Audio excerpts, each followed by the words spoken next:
कितना भी मुश्किल क्यों ना हो बीता हुआ कल, आप हमेशा नई शुरुआत कर सकते हैं। हर दिन एक नया अवसर लेकर आता है, एक नई उम्मीद की किरण। बुद्ध। जिंदगी मुश्किल हो सकती है, लेकिन बुद्ध की शिक्षाएं हमें सिखाती हैं कि हर कठिनाई के बाद एक नया सवेरा होता है। हम सबको मुसीबतों और दर्द का सामना करना पड़ता है।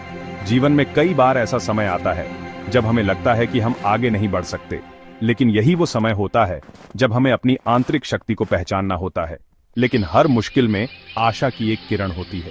जैसे अंधेरे के बाद सूरज की किरणें धरती को रोशन करती हैं, वैसे ही हमारी आशा हमें नई दिशा दिखाती है। हमारे पास फिर से शुरुआत करने की ताकत है। चाहे कितनी भी बड़ी मुश्किल क्यों ना हो, हम हमेशा एक नया रास्ता खोज सकते हैं। एक बीज बोने से एक विशाल वृक्ष उगता है, वैसे ही हमारी छोटी छोटी कोशिशें बड़े परिणाम ला सकती हैं। बुद्ध की शिक्षाएं हमें रास्ता दिखाती हैं। वो हमें सिखाते हैं कि शांति और संतुलन हमारे अंदर ही है, हमें बस उसे खोजने की जरूरत है। वो हमें अपने अंदर शांति ढूंढना सिखाते हैं। जब हम अपने मन को शांत करते हैं तो हमें अपने जीवन की सच्ची दिशा मिलती है। सबसे बुरे वक्त में भी हम रोशनी ढूंढ सकते हैं। जैसे अंधेरे में जुगनू चमकते हैं, वैसे ही हमारी आशा हमें सबसे कठिन समय में भी मार्गदर्शन करती है। हमें बस अपने अंदर की उस रोशनी को पहचानने की जरूरत है। जीवन में हर कठिनाई के बाद एक नया सवेरा होता है और हर अंधेरे के बाद एक नई रोशनी। बुद्ध बनने से पहले सिद्धार्थ गौतम एक ऐशो आराम की जिंदगी जीते थे। उन्हें दुनिया की कठोर सच्चाइयों से दूर रखा गया था। एक दिन वो अपने महल की दीवारों से बाहर निकले। उनका सामना एक बूढ़े आदमी, एक बीमार आदमी और एक मरे हुए आदमी से हुआ। इन नजारों ने उन्हें दुख की सच्चाई से रूबरू कराया। उन्हें एहसास हुआ कि दर्द और नुकसान सबको छूता है। जो कुछ उन्होंने देखा था, उससे राजकुमार बहुत परेशान थे। वो जानते थे कि अब वो अनजान बनकर नहीं रह सकते। उन्होंने अपनी आरामदायक जिंदगी छोड़ने का फैसला किया। वो दुख को खत्म करने का तरीका ढूंढने के लिए एक सफर पर निकल पड़े। वो जिंदगी का असली मतलब जानना चाहते थे। ये एक मुश्किल फैसला था, लेकिन वो जानते थे कि ये सही फैसला है। सिद्धार्थ ने कई साल अलग अलग गुरुओं से पढ़ाई की।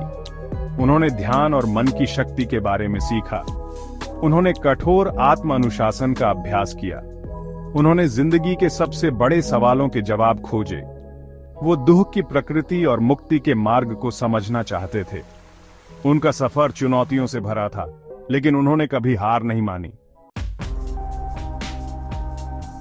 बरसों की खोज के बाद सिद्धार्थ एक बोधि वृक्ष के नीचे बैठ गए। उन्होंने ज्ञान प्राप्त होने तक ध्यान करने का प्रण लिया। वो अपने डर और इच्छाओं का सामना करते हुए गहरे ध्यान में बैठे रहे। आखिरकार उन्हें गहरी समझ की स्थिति प्राप्त हुई। वो बुद्ध जागृत व्यक्ति बन गए। उन्होंने दुख को खत्म करने और सच्ची शांति पाने का रास्ता खोज लिया। भाग 6, जाने देना सीखें। यह अध्याय हमें सिखाता है कि कैसे हम अपने जीवन में शांति और संतुलन पा सकते हैं। बुद्ध की शिक्षाएं हमें जिंदगी की मुश्किलों से निपटने का तरीका देती हैं। उनकी शिक्षाएं हमें यह समझने में मदद करती हैं कि जीवन में हर चीज अस्थायी है और परिवर्तन ही एकमात्र स्थायी चीज है। उन्होंने सिखाया कि बदलने वाली चीजों से लगाव दुख का कारण बनता है। जब हम किसी चीज से बहुत अधिक जुड़ जाते हैं तो उसका खोना हमें गहरा दुख देता है।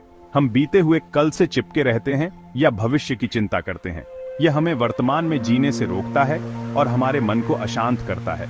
वो हमें वर्तमान में जीने के लिए प्रोत्साहित करते हैं। वर्तमान में जीने का मतलब है कि हम अपने हर पल का पूरा आनंद लें और उसे पूरी तरह से जिएं। अपने मोह को छोड़कर हम आजादी पाते हैं। यह आजादी हमें मानसिक शांति और संतुलन देती है। हम खुले दिल से नई शुरुआत कर सकते हैं। यह नई शुरुआत हमें जीवन में नई संभावनाओं और अवसरों की ओर ले जाती है। जब हम जाने देना सीखते हैं तो हम अपने जीवन को एक नई दिशा में ले जा सकते हैं और सच्ची खुशी पा सकते हैं। भाग 7, नई शुरुआत। हर दिन नए सिरे से शुरुआत करने का मौका होता है। हम पिछली गलतियों और पछतावे को छोड़ने का विकल्प चुन सकते हैं। हम अपने अनुभवों से सीख सकते हैं और आगे बढ़ सकते हैं। बुद्ध की शिक्षाएं हमें याद दिलाती हैं कि हम अपने अतीत से बंधे नहीं हैं। हमारे पास एक उज्जवल भविष्य बनाने की शक्ति है। हर पल विकास और परिवर्तन का अवसर है। भाग 8। अपने अंदर ताकत ढूंढना। जिंदगी में हमेशा उतार चढ़ाव आते रहेंगे, लेकिन हम चुनौतियों का सामना साहस और दृढ़ता से कर सकते हैं। बुद्ध की शिक्षाएं हमें आंतरिक शांति के लिए साधन प्रदान करती हैं। ध्यान, मननशीलता और करुणा हमें ताकत पाने में मदद कर सकते हैं। हम मुश्किलों के बीच भी आंतरिक शांति पैदा कर सकते हैं। हम अपने अंदर आशा और लचीलापन पा सकते हैं। भाग 9। खिलता हुआ फूल। एक कमल के फूल की कल्पना करो। यह फूल अपने आप में एक अद्भुत चमत्कार है। इसकी सुंदरता और शांति हमें प्रेरित करती है। यह गंदे पानी में उगता है, फिर भी यह खिलकर कुछ सुंदर बन जाता है। यह हमें सिखाता है कि चाहे परिस्थितियां कितनी भी कठिन क्यों ना हो, हम भी अपनी सुंदरता और शक्ति को पा सकते हैं। हम भी चुनौतियों से ऊपर उठ सकते हैं और खिल सकते हैं। जीवन में कई बार हमें कठिनाइयों का सामना करना पड़ता है, लेकिन यह हमें मजबूत बनाता है। जैसे कमल का फूल कीचड़ से ऊपर उठता है, वैसे ही हम भी अपनी समस्याओं से ऊपर उठ सकते हैं। बुद्ध की शिक्षाएं हमें अपनी क्षमता की याद दिलाती हैं। वे हमें सिखाते हैं कि हमारे भीतर असीमित शक्ति और शांति है। हमें बस इसे पहचानने और अपनाने की जरूरत है। हम सभी में विकास और परिवर्तन की क्षमता है। समय के साथ हम अपने भीतर के फूल को खिलते हुए देख सकते हैं। यह प्रक्रिया धीमी हो सकती है, लेकिन यह निश्चित रूप से होती है।